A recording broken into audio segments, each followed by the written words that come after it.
If you ask the former intel and law enforcement chiefs slamming President Trump, they'll pretty much say they're doing it to save the country and our standing in the world. But in reality, they may be doing the exact opposite and playing right into our enemy's hands. Joining me now with more is New York Congressman Lee Zeldin. He's a member of the House Foreign Affairs Committee. And Jamil Jaffer is the Director of National Security Law and Policy Program at George Mason University. Gentlemen, let's get right into it. Playing into our enemy's hands. Russia wants to undermine America's faith in its system, our constitutional republic. And Congressman, it's working in some quarters. Are they playing into his hands, into Putin's hands? Yeah, absolutely. You're doing Russia's work for them. You're doing our adversaries' work for them when internally you have people, whether they're inside our government or they are now they're outside of our government, seeking to undermine our own country, our own democratically elected government. So you're absolutely right. That's a real concern that I have. And it's really one of the reasons why John Brennan shouldn't have a security clearance. You should make an example of him. And if you do any type of an intel analyst, you analyze him and you look at just emotionally, mentally, whether or not he has it all together, and also whether he understands rules right now when he's accusing the president of high crimes and misdemeanors after the Helsinki summit and saying that there's treason. If you do an analysis on John Brennan, it's important that we're not only making an example of him, we're sending a strong message, but we actually take away a security clearance because while you have a right to a First Amendment, you do not have a right to a security clearance, especially when you're as unhinged as this man is right now. All right, so let's go right to it. And this is a video from CNN, Jim Sciutto, asking the question about Putin sharing Brennan and the security clearance. Let's play this. You have a president firing a former leader of the intelligence community, inciting the Russia investigation.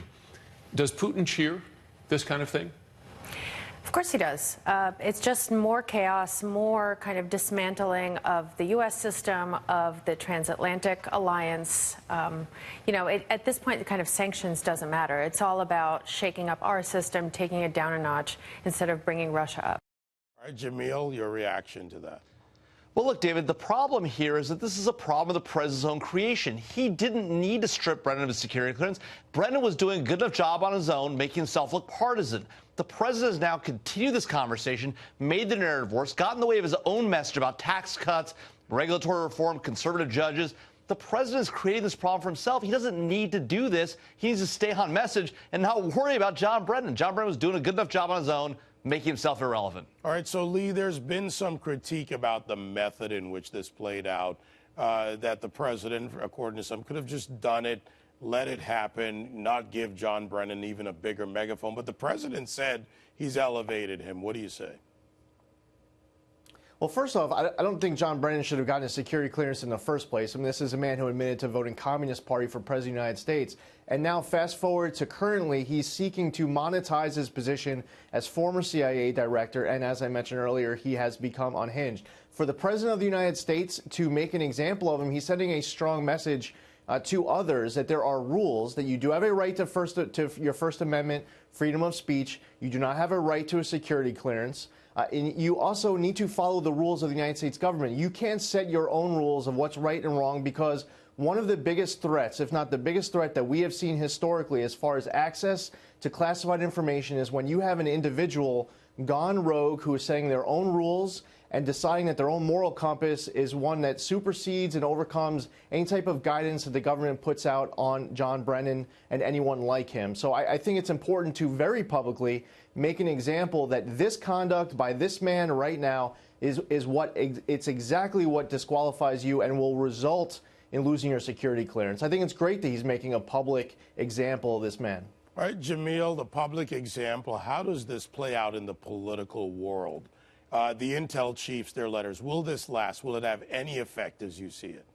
Yeah, I mean, look, the problem, David, is that the congressman is right to make the point that maybe you want to make an example of somebody, right? The problem is by making an example of John Brennan, the president has now got bipartisan opposition from all these intelligence officials, 60 former CIA officers. It's going poorly for the president. This is not working. This is an unforced error. It was a tactical mistake.